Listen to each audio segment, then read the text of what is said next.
समंजसपुर गांव का सबसे बुद्धिमान व्यक्ति था संपत। ऐसा गांव के लोगों का मानना था, क्योंकि उसके दूर के चाचा विदेश में रहते थे, जिसकी वजह से लोग हर मुश्किल में उसकी सलाह लेते थे। लेकिन हकीकत में वो जितने बड़े बड़े आइडिया लाता, उतनी ही बुरी तरह उन आइडियाज में फंसकर मुसीबत में पड़ जाता।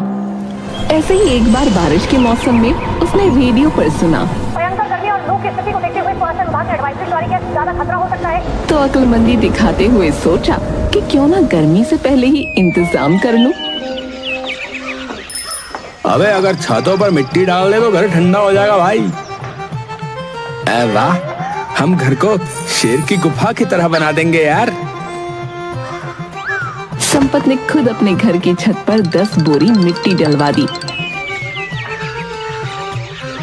लेकिन अगले ही दिन तेज बारिश हो गई। मिट्टी गीली होकर घर के अंदर गिरने लगी। चारों तरफ कीचड़ ही कीचड़ नजर आने लगा। अबे यार, आइडिया अच्छा था यार, बस बारिश ने धोखा दे दिया। सर्दियों के बाद जल्दी ही गर्मियों का मौसम भी आ गया। गर्मी के कारण गांव में पानी का संकट था। नल सूख चुके थे, कुएं का जल स्तर नीचे चला गया था और तालाब भी उबल रहा था। गांव वाले बूंद बूंद पानी बचाकर रखते थे, लेकिन संपत को तो अपनी बुद्धिमानी दिखानी थी। गांव के बुजुर्ग रामलाल काका अपनी खाट पर लेटे हुए पसीना पसीना हो रहे थे। उनके पास बैठे थे मुकेश, संपत और पप्पू। गर्मी में सबसे बड़ी समस्या थी बिजली का जाना। रात को जैसे ही सब सोने की कोशिश करते, बिजली गुल हो जाती और पूरा गांव पसीने से तरबतर हो जाता। अब लगता है यार गांव की बिजली भी हमारे साथ गर्मी की छुट्टियां मना रही है यार। सब हाथ पंखे लेकर हवा करने लगे, लेकिन ज्यादा देर तक हवा करना भी मुश्किल था। मेरा पंखा असली खजूर के पत्तों से बना है, इससे ज्यादा ठंडक आती है। अरे असली ठंडक तो बांस की चटाई वाले पंखे से आती है। हमारे समय में मोर पंखी पंखा होता था, वो सबसे बढ़िया था। अबे ये पंखा पुराण सुनाने की जगह कोई मुझे ही हिला दो, है? शायद ठंडक मिल जाए। अरे ये कौन सा जुल्म आ पड़ा है भैया। ऐसी गर्मी तो हमने अपने जमाने में कभी भी नहीं देखी। काका हो काका, आप हर साल यही बोलते रहते हो। अरे पगले, पहले वाली गर्मी में और इस वाली गर्मी में जमीन आसमान का फर्क है बे। पहले सूरज इज्जत करता था, अब तो सीधा चमड़ी झुलसाने पे उतर आया है। हाँ चाचा, गांव के बच्चे जो दिन भर खेतों में खेला करते थे, अब नीम के पेड़ की छांव में दुबके पड़े हैं।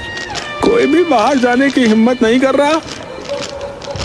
गांव में पानी का संकट इतना बढ़ गया है कि अब लोग चोरी चोरी दूसरों के घरों से पानी चुराने लगे। अरे ये तो बड़ी बुरी बात है यार। वैसे मैंने भी सुना है कि कल कोई आधी रात को पड़ोसी के नल से पानी भर रहा था और कोई गुपचुप जाकर दूसरे के घड़े से लोटे लोटे पानी निकाल रहा था। इसका ना बंदोबस्त करना ही पड़ेगा, बता रहा हूँ। पड़ा पड़ा सोता ही रहेगा कि पानी की व्यवस्था करेगा, मूर्ख कहीं के। अरे माँ, तुम समझती क्यों नहीं हो? मुझ पर सारे गांव की जिम्मेदारी है, समझा करो। ठीक है, तो मैं प्यासी ही मर जाती हूँ। सुबह पानी के टैंकर से सबने पानी भर लिया, पर तू आलसी सोता रहा। अरे अगर मैं रात के अंधेरे में चोरी चोरी पानी भर लूं तो कोई पकड़ेगा ही नहीं है।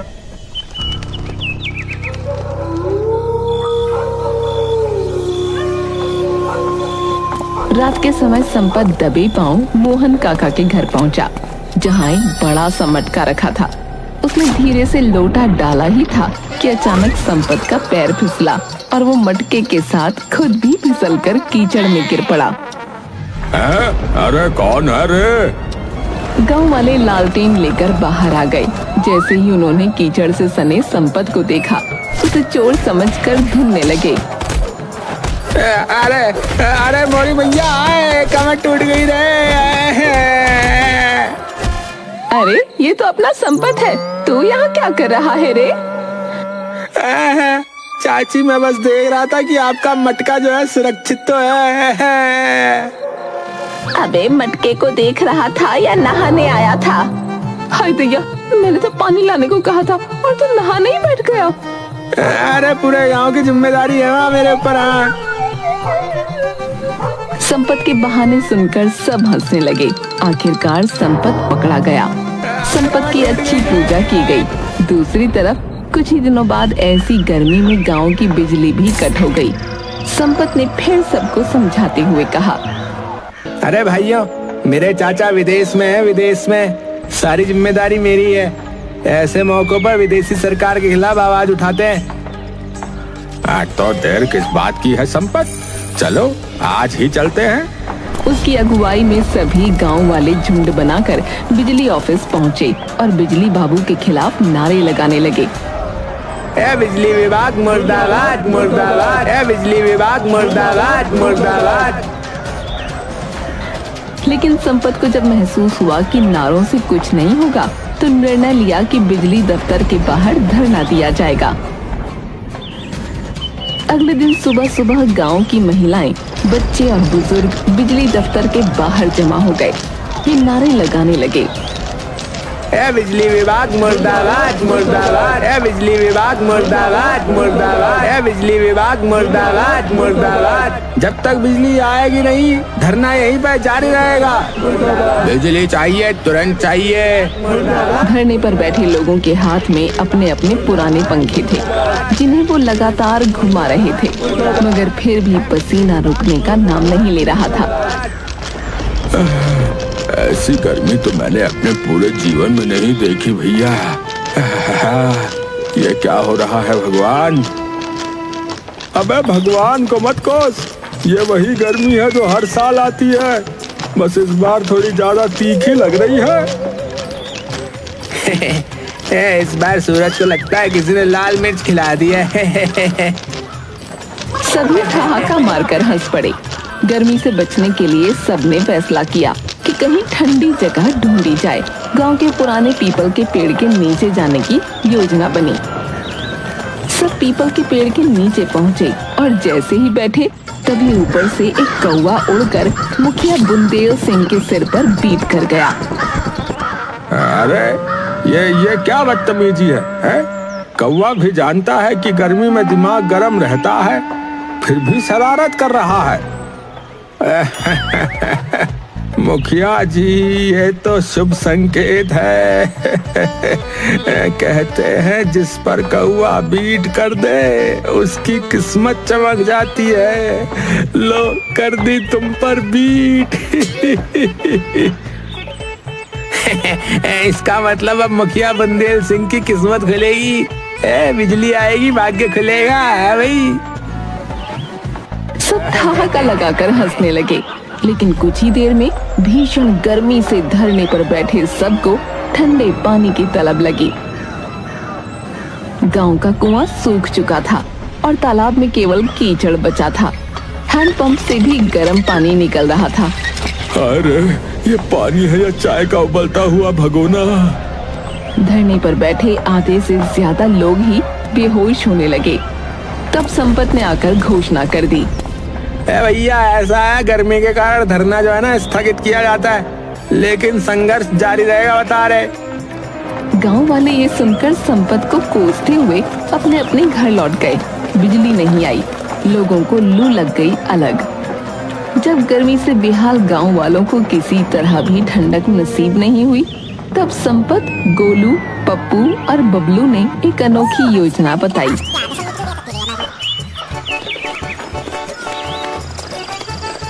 ये देखो भाई, शहर में लोग ना फ्रिज में ठंडा शरबत बनाते हैं, समझे? लेकिन संपत बेटा, अब बिजली तो है नहीं गांव में। अरे काका, ये पूरे गांव की जिम्मेदारी है मुझ पे, समझे? कुछ तो सोचना ही पड़ेगा ना, भला आप लोगों को ऐसे कैसे छोड़ सकते हैं? संपत ने फिर गांव को ठंडा शरबत उपलब्ध कराने के लिए एक अनोखी योजना बनाई। काका, क्यों ना तालाब को शरबत से भर दिया जाए, इससे लोगों को राहत मिलेगी। पर ये कैसे हो सकता है बेटा? मेरे चाचा विदेश में रहते हैं, वो जब गर्मी पड़ती है ना, तो वो अपने तालाबों को शरबत से भर देते हैं, फिर आनंद ही आनंद हो जाता है। मुझे लगता है अगर नींबू पानी को शरबत बना सकता है तो तालाब के पानी को भी शरबत बना देगा। वाह, बिल्कुल बिल्कुल सही कहा, बिल्कुल। पूरा तालाब नींबू पानी बन जाएगा, हैं? संपत ने सच में 50 नींबू तालाब में निचोड़ दिए, जिससे पानी का स्वाद तो नहीं बदला, लेकिन तालाब में रहने वाली मछलियां मरने लगीं। अरे संपत, तू तालाब में शरबत बनाने आया था या मछलियों का कब्रिस्तान बनाने रे? बेटा, कुछ तो दिमाग लगाया कर, है? तुझ पर जो है सबकी जिम्मेदारी है। आखिर तेरे चाचा यूं ही तो विदेश नहीं चले गए, उनका खून है तू, उन्हीं की तरह बुद्धिमानी के उपाय लगाया कर। लगता है चाचा कुछ गड़बड़ हो गई। चाचा ये देसी मछलियां कुछ समझती नहीं है, विदेशी मछलियां तो आराम से शरबत पीती हैं। इसी बीच ललिता ताई की बेटी छबीली की शादी होने वाली थी। छबीली संपत को बहुत पसंद करती थी, पर बेचारा चुप रहता था। एक दिन जब गर्मी में ताई की बेटी को लड़के वाले देखने आए, तब ताई बोली, बेटा, इस गांव की जिम्मेदारी तेरी है। इस गर्मी में कल घर मेहमान आ रहे हैं और बिजली भी कटी हुई है। बेटा तू ही कुछ कर, बात छबीली के रिश्ते की है। अरे वाला, ये भी कोई कहने की बात है ताई, है? तू चिंता न कर, सब हो जाएगा। संपत ने मेहमानों की व्यवस्था गांव के मुख्यालय में कर दी और चारों तरफ मोटे पर्दे लगा दिए। बाहर चलने वाली तेज लू के कारण हॉल के गीले पर्दे हवा से ठंडे हो गए। अंदर भी हाथ से खींचने वाले पंखे लगवाए गए थे, जिनके कारण मेहमानों को कुछ परेशानी न हुई। तब लड़का बोला,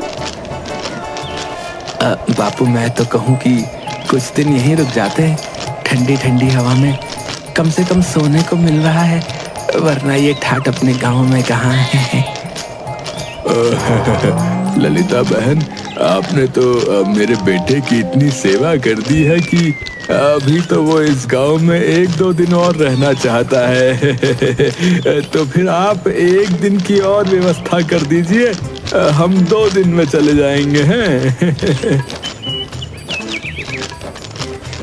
उसकी बातें सुनते ही ललिता ताई और संपत दोनों के होश उड़ गए, क्योंकि ना तो पंखा चलने वाले लड़के और ना ही मर्दों को गीला करने वाले लोग मौजूद थे।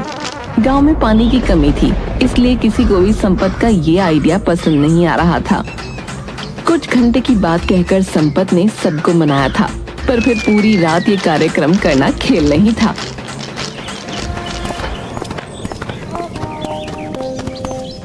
अरे बेटा संपत, अब क्या होगा? कहीं बेटे की शादी टूट तो नहीं जाएगी? कुछ करना होगा। अरे ललिता बहन, ये भी तो सोचो, एक तो गांव वालों ने बेटे की शादी के नाम पर अपने घर से थोड़ा थोड़ा पानी दिया था ताकि कुछ घंटे गुजर जाएं। अब पूरी रात के लिए भला वो पानी कहाँ से देंगे? हे राम, फिर तो ये रिश्ता टूटा ही समझो। अरे ललिता, बगल में लड़का और शहर में ढिंडोरा वाली बात क्यों करती हो? अरे अपने संपत में क्या कमी है? छबीली की शादी संपत से क्यों नहीं कर देती? अरे रामू जी, मैं तो ये सोच रही थी कि ये बहुत बढ़िया रहेगा। अब तो संपत ही मेरी नैया पार लगाएगा। तब तक लड़के वाले जाकर ललिता ताई से कहते हैं, अरे बहन जी, ये कमरा आज कैसा बन गया? कुछ देर पहले तो यहाँ जन्नत थी, अब ये तंदूर नजर आ रहा है। अरे समझी जी, अब आपकी इज्जत इसी में है कि आप अपनी इज्जत बचाकर चले जाएं। हमने अपनी बेटी के लिए दूसरा लड़का ढूंढ लिया है। हमें आपके घर अपनी बेटी नहीं भेजनी। अब तो यहाँ से आप 9-2-11 ही हो जाइए। लड़के को रामू काका की बात सुनकर बड़ा गुस्सा आया, वहाँ से चला गया। ललिता ताई भागते हुए संपत के पास पहुंची और बोली, बेटा संपत, अब तो हमारी इज्जत तुम ही बचा सकते हो। मैंने फैसला कर लिया है, मेरी बेटी छबीली की शादी उस मुहूर्त पर तुमसे ही होगी। तुम्हें ऐसे कोई एतराज तो नहीं ना? संपत को तो मानो मुंह मांगी मुराद मिल गई। उसके दिल में लड्डू फूटने लगे। वो तो पहले से ही छबीली को पसंद करता था। वो बोला, अरे मुझे भला क्या एतराज होगा है? और संपत ने शादी के लिए हाँ कर दी।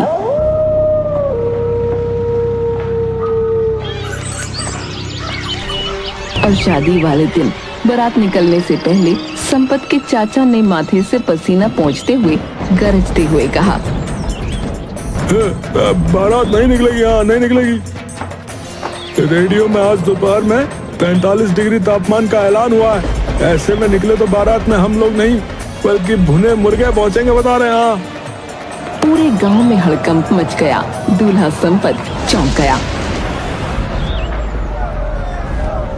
अरे ये क्या कह रहे हो चाचा, बारात काहे को नहीं निकलेगी?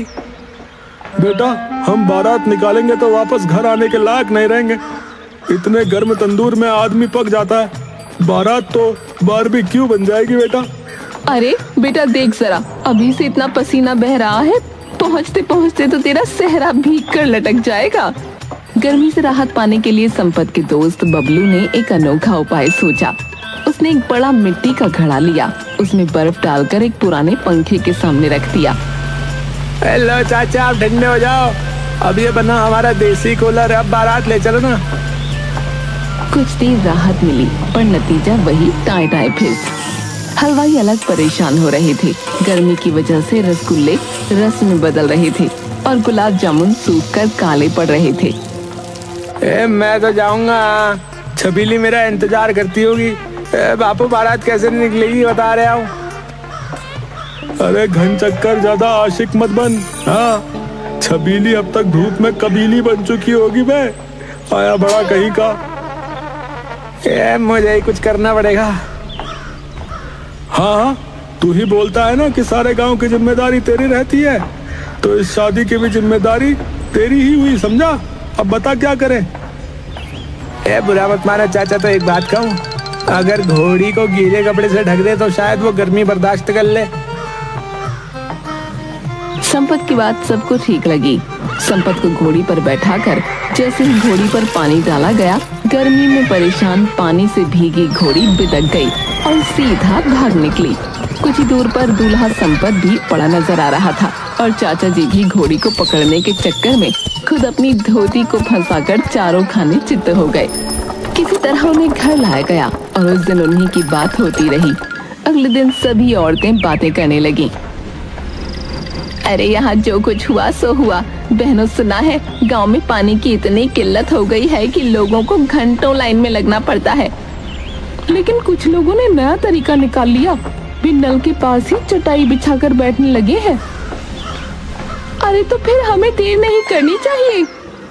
फुलवा चाची, ललिता ताई और संपत की अम्मा ने नल के पास अपनी अपनी जगह पक्की कर ली।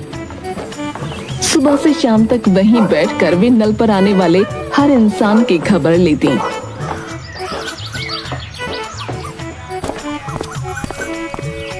अरे ललिता, कल तूने 2 बाल्टी पानी भरा था, आज फिर आ गई। अरे चाची क्या करूं, पसीने से ज्यादा ही नहा रही हूँ। गोलू और पप्पू ने सोचा कि वे भी अपनी बारी जल्दी लेंगे। उन्होंने वहां आकर अपना तौलिया डाल दिया ताकि लगे कि उनकी जगह पक्की है। लेकिन जब वो 2 घंटे बाद लौटे तो उनका तौलिया गायब था और उसकी जगह रामलाल काका की लुंगी टंगी थी। अरे ये हमारी जगह थी।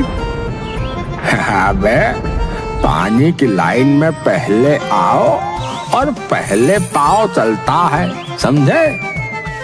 इसी तरह गर्मी के कहर को सहते हुए गांव वालों ने अचानक एक दिन देखा कि आसमान काले काले बादलों से भर गया है। जोरदार बरसात होने वाली है, जिसके साथ ही सभी गांव वाले अपने हर दुख सुख को भूलकर नहाने लगे। बरसात का मौसम शुरू हो